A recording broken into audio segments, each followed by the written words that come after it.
Twende kwenye ukweli. Hata kama unalalamika kwamba hisabati ni ngumu jamani, hata hili swali la kutafuta mzingo, zunguka, yani jumlisha pande zote. Jumlisha pande zote. Si ndio maana ya mzingo? Umbo lolote utakalopewa, tafuta mzingo, jumlisha pande zote kasoro duara. Duara ina kanuni yake, lakini maumbo yote bapa utakaopewa kutafuta mzingo, maumbo bapa, jumlisha pande zote. Hasa kwenye hili umbo jamani, jumlisha pande ziko ngapi? Hebu tuhesabu. Kuna upande wa kwanza, wa pili, wa tatu, wa nne, wa tano, wa sita, wa saba, wa nane. Pande ziko 8. Jumlisha namba zote 8. Kwa wewe cha kwanza hapa cha kwenda kufanya, hakikisha kwanza na upande zote zina namba, zina vipimo. Twende. Kutoka hapa mpaka hapa tuna sentimita 4, haina shida. Hapa tumeshamaliza. Kutoka hapa mpaka hapa sentimita 3. Kutoka hapa mpaka hapa tuna sentimita 3. Kutoka hapa mpaka hapa tuna sentimita 4. Urefu huu hatuna.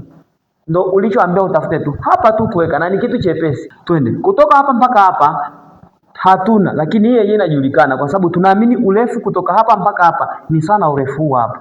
Kwa hapa kama ni 4 na hapa itakuwa ni 4, mwelekeze mtoto sentimita 4. Kabla ya kutafuta mzingo, lazima aweke kwanza namba, aweke vipimo pande zote. Twende. Upande wote upataje? Fanya kitu kifuatacho. Kutoka hapa mpaka kuja kufikia hapa hatuna urefu.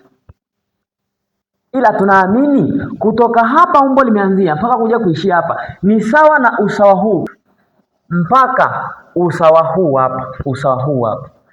Huu urefu huu. Kwa hiyo urefu kutoka hapa mpaka hapa ni sawa na urefu kutoka hapa mpaka hapa, kwa sababu hapa umbo lilipoanzia na kuishia ni sawa na hapa umbo lilipoanzia na kuishia. Kwa kama hatuna hapa urefu, tunaamini kupitia hizi sentimita zilizokatwa katika vipisi, katika vipande, kipande hiki, kipande hiki na kipande hiki, tukizijumlisha tutapata urefu wa moja kwa moja kutoka hapa mpaka hapa. Tafsiri yake ni kwamba kutoka hapa mpaka hapa si 3, lakini kutoka hapa kuja kuunganisha mstari huu ndio urefu wa hapa ni sana huu. Kwa kama hapa ni 4 na hapa itakuwa 4, urefu kutoka hapa mpaka hapa. Na kutoka hapa mpaka hapa ni sentimita 3. Ila tukichukua wote tukawajumlisha tutapata urefu kutoka hapa mpaka hapa ambao ni sawa na hapa. Kwa kama hapa ni 4, achukue sentimita 3 za hapa, achukue kipisi cha hapa sentimita 4 ambao ni sawa na cha hapa sentimita 4, zitakuwa 7. Ajumlishe na kipisi hiki cha sentimita 3 zitakuwa 10. Kwa kutoka hapa mpaka hapa ni 10. Hapa ni sentimita 10. Sentimita 10. Kuna urefu, kuna urefu, kuna urefu, kuna urefu, kuna urefu. Hapa sasa. Twende hapa. Urefu kutoka hapa mpaka hapa ni sentimita ngapi? Ni sentimita 3. Kwa sababu urefu huu ni sana urefu huu. Kwa hapa napo ni sentimita 3. Mpaka hapo kila upande una namba. Twende tukazijumlishe. Mzingo ni sawa sawa na jumlisha pande zote.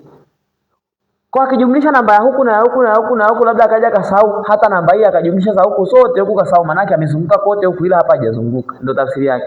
Twende. Naanza na urefu. Sentimita 4 jumlisha sentimita 10 jumlisha sentimita 3. Aya, mzingo ni ngapi hapa? Twende tukajumlishe. 4 jumlisha 10 ni 14. 14 jumlisha 4 ni 18. 18 jumlisha 3 ni 21. 21 jumlisha 3 ni 20 na ngapi? 24. 24 jumlisha 4 ni 28. 28 jumlisha 3 31. 31 jumlisha 3 sentimita 34.